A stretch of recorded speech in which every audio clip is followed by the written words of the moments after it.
પોરબંદરની તત્કાલીન ધરમપુર ગ્રામ પંચાયત જે હવે મહાનગરપાલિકા વિસ્તારમાં આવે છે, અહીંના આશરે 500 જેટલા આસામીઓ હાઉસ ટેક્સ બિલમાં થયેલી મોટા પાયે ગોલમાલના કારણે મુશ્કેલીમાં મુકાયા છે. કારણ કે મનપાએ 2021થી 2024 સુધીના વેરા બાકી બતાવી વ્યાજ સાથે જાહેર કર્યા છે. આ વેરા તમામ દ્વારા ભરી દેવામાં આવ્યા હતા, તેમ છતાં બાકી બતાવી રહ્યા છે. સ્થાનિકો પાસે અગાઉ ચૂકવણીની પહોંચો હોવા છતાં મનપા રેકોર્ડમાં 5 થી 6 પહોંચ બુક ગાયબ હોવાનું સામે આવ્યું છે. સ્થાનિકો ભ્રષ્ટાચારની આશંકા વ્યક્ત કરી રહ્યા છે, જ્યારે કમિશનરે તપાસ કરીને કાર્યવાહી થશે તેવું જણાવી રહ્યા છે. જોકે આ જ રજૂઆતને 1 વર્ષ થવા છતાં કોઈ કાર્યવાહી ન થતા લોકોમાં અસંતોષ જોવા મળ્યો છે.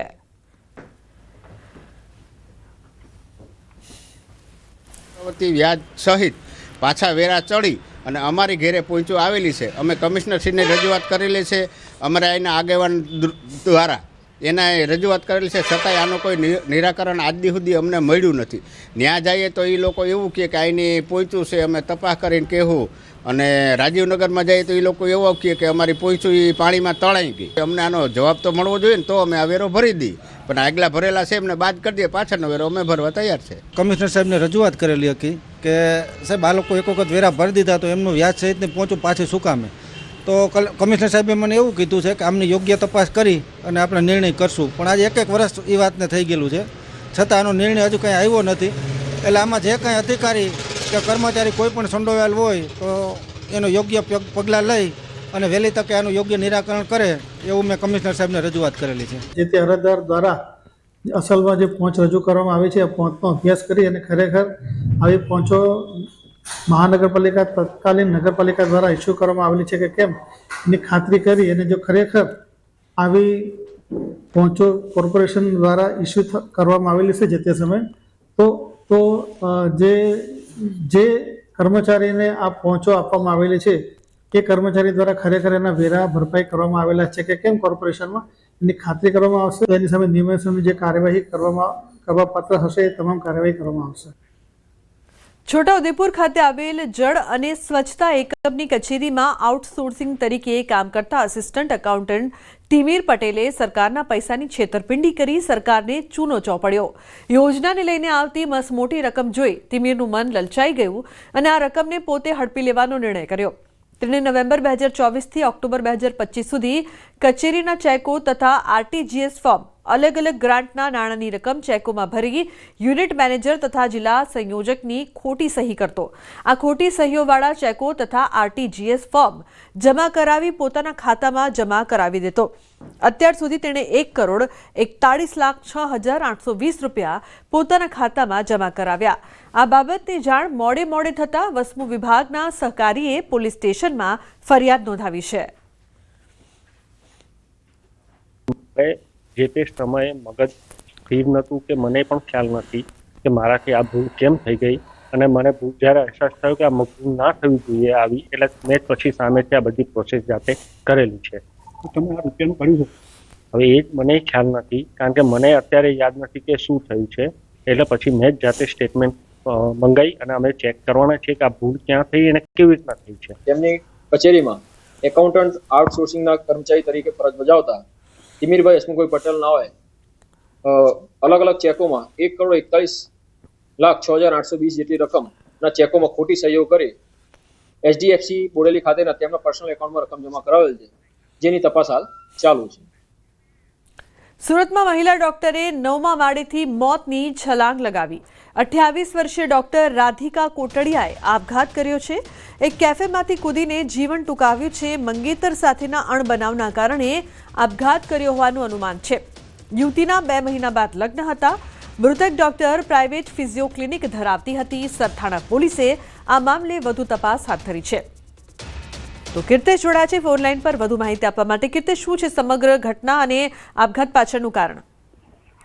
બિલકુલ, સુરતના સરથાણા વિસ્તારની આ ઘટના છે કે જ્યાં મહિલા ડોક્ટરે 9મા માળેથી કૂદી આપઘાત કર્યો છે. 28 વર્ષની રાધિકા છે કે જે ફિઝિયોથેરાપિસ્ટ હતી.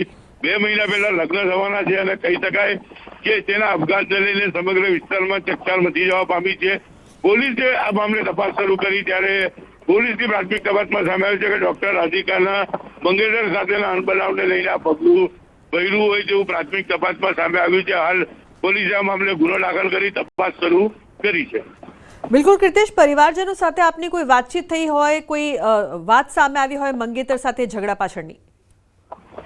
બિલકુલ હજુ સુધી આ મામલે કોઈ વાત સામે નથી આવી, પણ કહી શકાય કે મંગેતર સાથે ઝઘડો અનબનાવ ચાલી રહ્યો હતો અને 2 મહિના બાદ લગ્ન હતા અને આ લગ્નને લઈને જે માથાકૂટ હતી તેને લઈને આપઘાત કર્યો હોવાનું સામે આવ્યું છે. હજુ ચોક્કસ કારણ સામે નથી આવ્યું, પણ પરિવાર રાધિકાએ ભરેલા પગલાને લઈને શોકમાં ગરકાવ થઈ ગયું છે. બિલકુલ કૃતેશ, આભાર સમગ્ર માહિતી બદલ.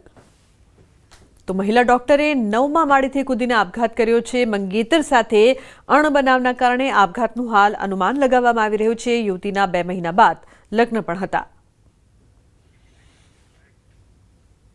અન્ય સમાચાર અમદાવાદથી. ચેઇન સ્નેચિંગ બાદ હવે બુટ્ટી ખેંચવાના બનાવ. શહેરના મીરા સિનેમા 4 રસ્તા નજીકનો આ બનાવ છે.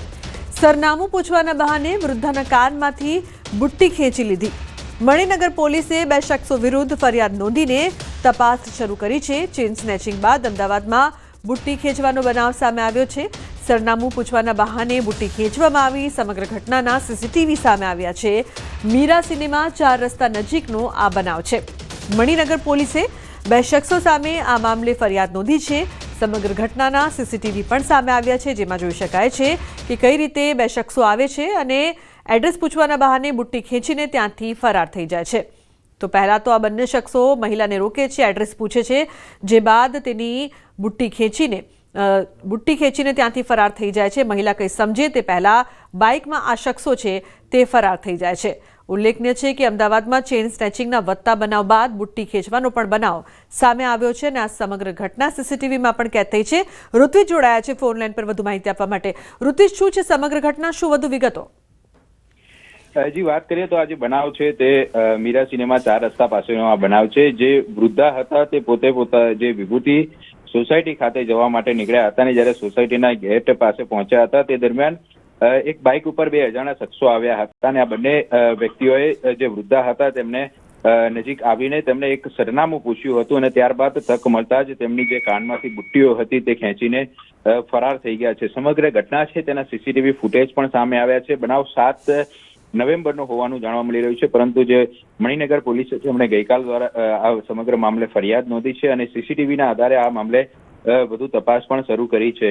જોકે ખૂબ જ ગંભીર બાબત કહી શકાય કે હવે જ્યારે શિયાળાની શરૂઆત થઈ ગઈ છે, ઠંડીના મોસમની અંદર જ્યારે લોકો મોર્નિંગ વોક કરવા નીકળતા હોય છે ત્યારે ચેઇન સ્નેચિંગ અને આ પ્રકારના બનાવો છે તેનું પ્રમાણ વધી રહ્યું છે. એટલે ક્યાંક ને ક્યાંક હવે આવા ઇસમો વિરુદ્ધમાં કડકમાં કડક કાર્યવાહી કરવાની જરૂર હોય તેવું લાગી રહ્યું છે.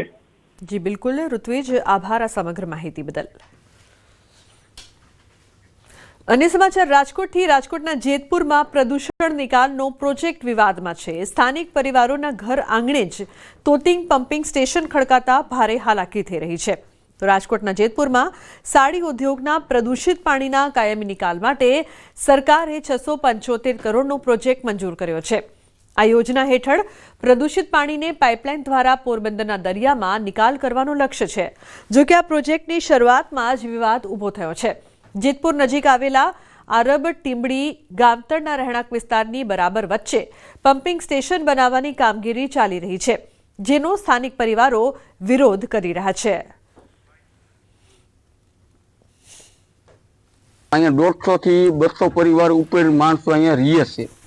તો પછી આ પાણીનો નિકાસ નહીં થાય ને આમાં હોહરું પાણી પડશે તો અમારે બધાને રહેવું કેવી રીતે? અને અહીંયા આપણે મકાન છે અમારા, અહીં 150-200 વર્ષથી અમે બધા અહીંયા રહી રહ્યા છીએ, બરોબર?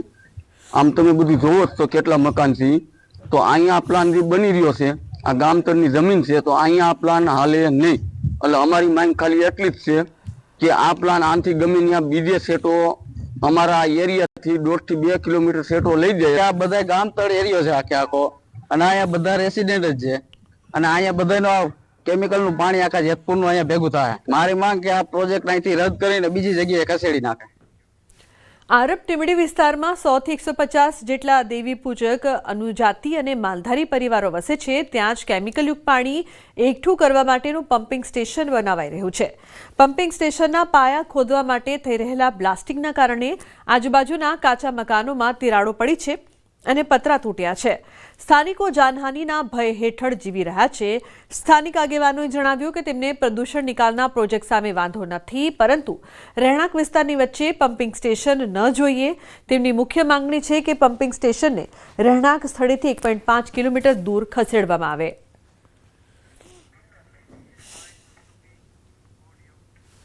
અમારી માંગ છે કે આ પમ્પિંગ સ્ટેન્ડ બંધ થાય અને આને અમે કોઈ સંજોગે થવા દેવા માંગતા નથી અને જો થશે તો આગળની રણનીતિ અમે નક્કી કરશું. અહીંયા અમારે રહી છે એટલામાં બધે બ્લાસ્ટ કરે છે, પાણી નાખે છે, અમે રહેવું કેમ? આમાં અહીંથી આ હટાવો, નકર અમે જાય ગયા ગામમાં કેમ ગયા જાય? જો જોઈ આ મહિનોથી હાલે છે અને સવારે 7 વાગ્યામાં બ્લાસ્ટ કરે, છોકરા સૂતા હોય, અમારે મેકીને ક્યાં જવું? ગામના સરપંચનો આક્ષેપ છે કે જે જગ્યાએ કામ ચાલી રહ્યું છે તે 1984ના રેકોર્ડ મુજબ ગામ તળની જમીન છે અને પંચાયતની મંજૂરી વિના ગેરકાયદેસર રીતે ખોદકામ શરૂ કરાયું છે. રહેણાંક વિસ્તારની નજીક એક્સપ્લોઝિવ એક્ટના નિયમોનું ઉલ્લંઘન કરીને બ્લાસ્ટિંગ થતા તંત્રની ભૂમિકા સામે પણ સવાલો ઉઠ્યા છે. અમને આ જમીન રદ કરવાનો સીધો હુકમ આપી દીધેલો છે. કી રીતે માપ સાઈડ કીરી છે, કી એની જગ્યા હોતી છે, કોઈ પણ પ્રકારનું ગ્રામ પંચાયતને જાણ કરવામાં આવેલ નથી. 1984માં આ ગામતળ નિયમ થયેલું હતું એ સીધું રદ કરી આપવામાં આવેલું છે.